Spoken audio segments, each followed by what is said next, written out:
বিজেপির পক্ষ থেকে যেটা বলা হচ্ছে যে এই টাকা দেওয়ার থেকে যদি কাউকে চাকরি দিতে পারতো তাহলে, বা সাধারণ মানুষেরও অনেকেই বলছেন, বাম কংগ্রেসও বলছেন যে এই ভাতার থেকে যদি চাকরি দেওয়া হতো তাহলে একটা পরিবার কিন্তু দাঁড়াতে পারতো। কারণ যে পরিবারের মাসে দরকার 20,000 টাকা দিন গুজরানের জন্য, সেই পরিবারের এক মহিলাকে দেওয়া হচ্ছে 1,500 টাকা, সেটা কিন্তু বিজ্ঞানসম্মত নয়। যদিও ভোটের রাজনীতি বড়ই জটিল, সেখানে এই ভান্ডারের টাকা অর্থাৎ টাকা পয়সার এই হিসেব, এটা কিন্তু যে কোনো রাজনৈতিক দল তারা লুফে নিয়েছে এবং এই টাকার রাজনীতি থেকেই তারা ভোট ব্যাংকের হিসেব করছে বলে আমার মনে হয়। একেবারে অবশ্যই কৌশিক, তুমি আমাদের সঙ্গে থাকো। তবে এরই পাশাপাশি উঠে আসছে বিভিন্ন প্রশ্ন। তাহলে মমতা বন্দ্যোপাধ্যায় যেভাবে একটার পর একটা ভাতার কথা বলছেন, একটার পর একটা কথা বলছেন, এই বিষয়গুলোকে আগামী দিনে ঠিক কি হতে চলেছে তাই নিয়ে আমাদের এই যে বিষয় নিয়ে আলোচনাটা এবারে আমরা শুরু করতে চলেছি, যে ঠিক কোন কোন বিষয়গুলোর দিকে এবারে নজর রাখা হবে। এবং মমতা বন্দ্যোপাধ্যায়ের এই যে ভাতা দেওয়া, যুবশ্রী, কোথাও দেখা যাচ্ছে কন্যাশ্রী, কোথাও দেখা যাচ্ছে লক্ষ্মীর ভাণ্ডার, এইগুলো কি উল্টে বুমেরাং হয়ে যাবে না তো? কারণ শিল্পহীন বাংলায় মানুষ চাইছে কাজ। কথা বলবো কৌশিকের সঙ্গে। কৌশিক, বুমেরাং হয়ে দাঁড়াবে না তো? মানুষ তো কাজ চায়, মানুষ বলছে আমাকে কাজ দাও, আমি কাজ করব, কষ্ট করে টাকা পাবো, তাই দিয়ে আমার সংসার চলবে, তাই দিয়ে আমি সংসার চালানোর পাশাপাশি আমার কিছু চাহিদা থাকতে পারে, কিছু সাংসারিক প্রয়োজনীয়তা থাকতে পারে, বা আমার জীবনের কিছু গুরুত্বপূর্ণ কোনো ক্ষেত্রে ইনভেস্টমেন্ট থাকতে পারে। আমি সমস্ত কিছু করতে চাই, আমি শুধুমাত্র ভাতার মুখাপেক্ষী হয়ে থাকতে চাই না। খুবই প্রাসঙ্গিক, কারণ দেখো শুধু পেটে দিলেই তো হবে না, ভাত খাওয়ার সঙ্গে সঙ্গে তার আনুষঙ্গিক বাহ্যিক কিছু খরচও রয়েছে। সেগুলো যদি ফুলফিল না হয় বা সেগুলো যদি সে সামর্থ্য মতো মেটাতে না পারে, তাহলে তার মনে একটা ক্ষোভ বা একটা আস্তে আস্তে সেটা একটা বড় ধরনের ক্ষোভের আকারে পরিণত হতে পারে। 1,000 টাকা থেকে 500 টাকা বাড়িয়ে 1,500, বা তপশিলি জাতির জন্য সেটা অতিরিক্ত করা যেতে পারে, বা 1200 থেকে 1500 করা যেতে পারে। কিন্তু যেটা আমি প্রথমে বললাম, যে পরিবারটার মাসিক দরকার 20 থেকে 25,000 টাকা, সেই পরিবারটিকে প্রতি মাসে দেওয়া হচ্ছে 1,500 টাকা, সেখানে তো সে তার যাবতীয় আশা আকাঙ্ক্ষা পূরণ করতে পারছে না। সেক্ষেত্রে কি হবে সেটা কিন্তু সরকারের অবশ্যই ভাবা উচিত। যদিও বেশ কিছু জায়গায় দেখা যাচ্ছে প্রত্যন্ত এলাকার মানুষরাই, শহরটাকে তো ঘিরে রেখেছে বহু গ্রাম, একদম সাগর থেকে পাহাড়, প্রচুর গ্রাম রয়েছে যেখানকার মানুষ কিন্তু 1,500 টাকাতেই খুশি।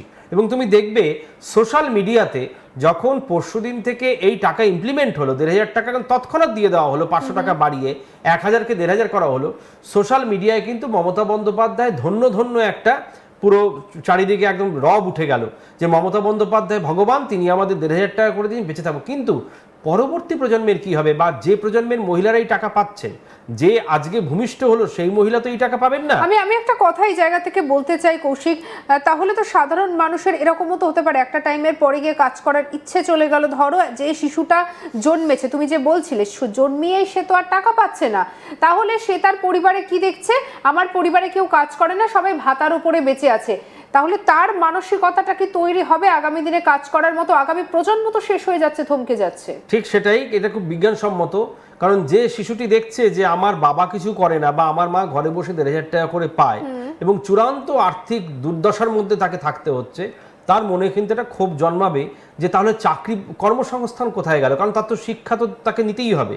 সাংবিধানিক স্বাধীনতা হিসেবে তার শিক্ষা, খাদ্য, বাসস্থান, এই 3টে জিনিস তো সংবিধানই আমাদের দিয়েছে। সেখানে যদি সে দেখে 1,500 টাকা তার মা মাসিক ভাতা হিসেবে পাচ্ছে, অথচ তার কোনো প্রোডাক্টিভিটি নেই, তার কোনো উৎসাহ নেই। তুমি দেখো না, বহু মানুষ আগে বিড়ি বাদ দেন, বিড়ি শিল্পটা বাংলার ঘরে ঘরে একটা রেওয়াজ ছিল।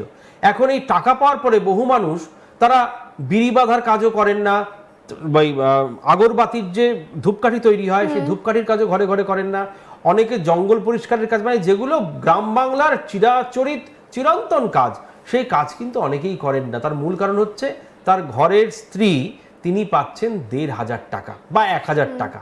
এটাতে কিন্তু অর্থনীতি ক্রমশ দুর্বল হচ্ছে, এটা অর্থনীতিবিদরাই বলছেন। কেন দুর্বল হচ্ছে? তার তো প্রোডাক্টিভিটি নেই, তার তো উৎপাদন কিছু নেই। যে উৎপাদন প্রথমে 10, তারপরে 15, তারপরে 20, এভাবে উৎপাদন বাড়বে, আয় বাড়বে, এই জিনিসটা তো নেই। কারণ সে সরকারের যে ভাতা তার উপরে নির্ভর করে রয়েছে, যে মাস গেলে তো আমি 1,500 টাকা পেয়ে যাবো, মাসের 1 তারিখ 2 তারিখের মধ্যে আমার ঢুকে যাবে আমার ব্যাংক অ্যাকাউন্টে। কিন্তু 1,500 টাকা কতটা তার নিত্য নৈমিত্তিক জীবনের আকাঙ্ক্ষা বা চাহিদা পূরণ করছে সেটাই দেখার।